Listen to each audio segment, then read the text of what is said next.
Questions for reflection. In our first reading, taken from the first chapter of the book of the prophet Isaiah, we are given the later part of the vision the prophet had concerning Judah and Jerusalem. So corrupted had they become, he calls them Sodom and Gomorrah. This is also a warning of what will become of them if they do not turn away from their idolatry and wickedness.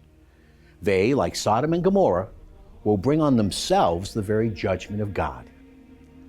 The Lord, speaking to the prophet, decries their sacrifices because their behavior in oppressing the poor and practicing wickedness bloodies their hands.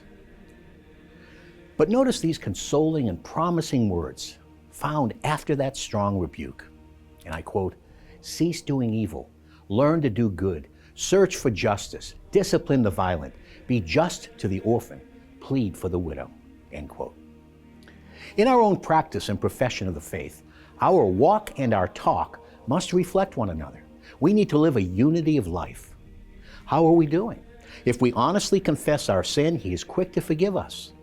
Then we can choose again, begin again, to cease doing evil and learn to do good. In our responsorial psalm, the same theme is spoken by the Lord, this time through the prophet David. The Lord asks a question: "What right have you to recite my statutes, to take my covenant on your lips, when you detest my teaching and thrust my words behind you? You do this, and I am to say nothing? Do you think that I'm really like you?" Once again, we are invited to examine ourselves. Are we living a unity of life? Are we being morally coherent? If not, let us call to mind the words of the beloved disciple John in his first letter to the early church. "If we say we have no sin, we deceive ourselves and the truth is not in us. If we confess our sin, He is faithful and just and will forgive our sin and cleanse us from all unrighteousness. If we say we have not sinned, we make Him a liar and His word is not in us." And that's 1 John 1, 8-10.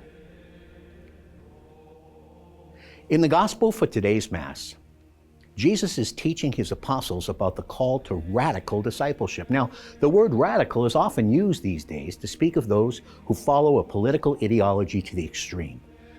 But the root of the word actually means going back to the root. When we choose to follow Jesus Christ, that choice takes priority over every other plan or choice in our life.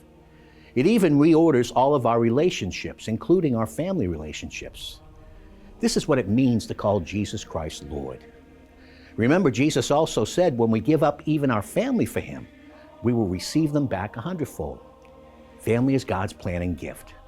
What is being stressed here is the primacy of loves. Love of God must be first. Then it enhances, fulfills, and strengthens all other good loves. Is Jesus Christ our Lord?